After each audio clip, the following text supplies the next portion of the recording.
asalaamu calaykum waraxmatullaahi wabarakaatu saaxiibayaal kusoo dhowaada mowduuceena maanta haddaad ku cusub tahay kanaalka fadlan subscribe noo saar mowduucana like ku dhufo oo sii sheergaree saaxiibadaada kalena sii gaarsii mowduuceena maanta waxaan kaga hadli doonaa wadamada adduunka ugu quruxda badan weligaa miyaad ku fikirtay ama isweydiisay wadamada adduunka ugu quruxda badan xaggee ayay ku yaalaan? waan rajaynayaa inaad dhegta u dhaadhicin doontid wadamada ugu quruxda badan oo aan halkan idinku soo gudbin doono talow Soomaaliya ma ku dhex jirtaa? guud ahaan dalxiiska ayaa si dhaqso leh u kobcay dhammaadkii qarnigii 20aad. ururka dalxiisayaasha adduunka ayaa soo saaray liiska dalalka ugu quruxda badan caalamka. waa kuwa 10 dal ee caalamka kaalmaha hore ka galay quruxda caalamka. talow Soomaaliya ma ku jirtaa? maadaama aan nahay dad Soomaaliya oo jecel dalkoodu inuu kaalin walba wanaagsan kaalmaha hore ka galo wadan walba. balse su-aasha jawaabteeda waxaad ka helaysaa mowduucan dhexdiisa ee ha degdegin ku soo dhowow mowduuceennoo dhammaystiran. fadlan haddii aad channelkeenna hore aadan ugu jirin fadlan subscribe noo saar kuna soo biir kana mid noqo asxaabta ku xidhan channelka hoyga bulshada. waad mahadsantihiin asxaabta qaaliga ah. لا نحتاج المال كي نزداد جمالا جوهرنا هنا. waxaa kaalinta tobnaad ku jira wadanka Thailand. haddaba Thailand waa dal aad u qurux badan, guud ahaanna waxaa uga caansan koonfur bari Asia. tirada dalxiisayaasha soo booqda Thailand waxay kor u dhaafayaan 35.4 milyan sanad walba. dalka Thailand waxaa lagu xasuustaa waxyaabo badan sida jasiirado qurux badan iyo sidoo kale goobo qadiimi ah iyo cunooyin u gaar ah.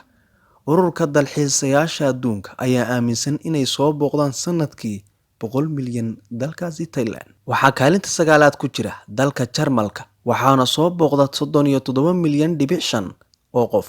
waxaana ku yaala goobo dalxiisayaal oo aad u qurux badan iyo goobo qadiimi ah, hoteelo waaweyn iyo goobo ganacsi oo aad u shaqeynaya. waxaa intaasi sii dheer dalka Jarmalka waxaa ku yaala goobo aad u qurux badan. haddaba in dhulka Jarmalka uu leeyahay masraxyo lagu qabto bandhig faneedyo iyo hidaha iyo dhaqanka dalkaasi u gaarka. waxaa kaalinta 8aad ku jira dalka Turkiga. Turkiga waa dal dalxiisayaashu dib ugu soo laabteen isagoo ka yimi kaalinta 10aad oo markii hore joogay. dalka Turkiga ayaa sanad walba waxaa soo booqda 37 milyan oo dalxiisayaal oo wadamada adduunka ka kala yimi. waxaana kaloo uu leeyahay goobo qadiimi ah oo loo dalxiis tago iyo qaryo waaweyn aad u qurux badan. mana maqna cuntooyinka dalkaasi u gaarka iyo dalxiisayaashu ay aadka u jecel yihiin. waxaa kaalinta 7aad ku jira boqortooyada Ingiriiska. boqortooyada Ingiriiskuna waa mid ka mid ah dalalka ugu quruxda badan marka laga soo tago dhaqanka dalkaas uu hodanka ku yahay. waxaa ku yaala xarumo dalxiisayaal oo horumarsan iyo welibana dhismayaal qadiimi ah, sidoo kale madxafyo waaweyn uu hodanka ku yahay wadankaasi iyo qaybaha kala duwan ee farshaxanka.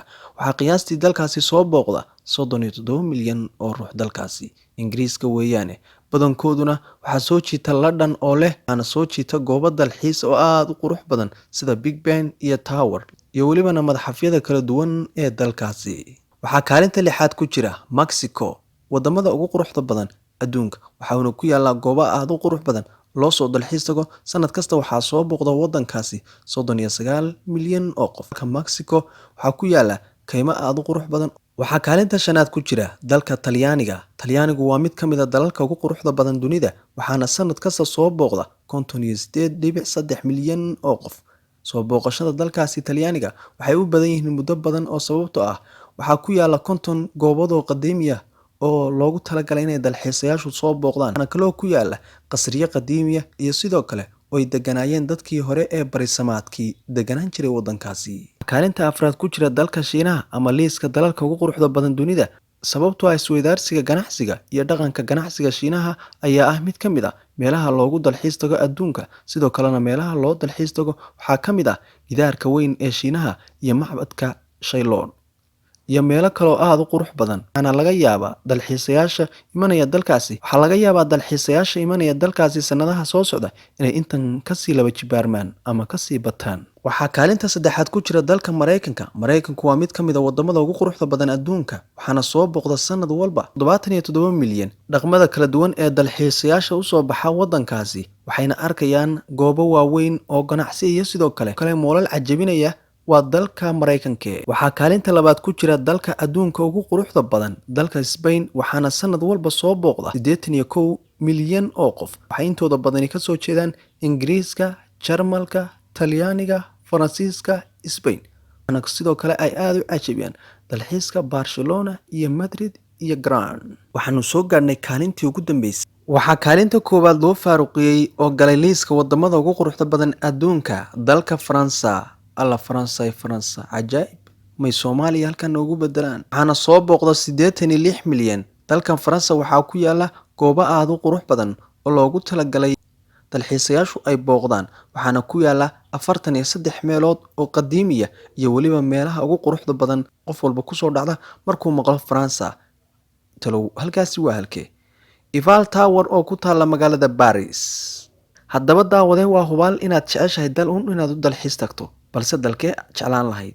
komitiga hoose ee faallada noogu reeb inaad amase aad tagto amaad ku noolaato. haddaad jeceshahay ma rajaynaysaa in dalkeena Soomaaliya lagu soo daro liisaska wadamada loo dalxiis tago? haddii ay jawaabtaadu haa tahay, fadlan mawduuceena sii sheer garee, like-na ku dhufo, commentina ka bixi.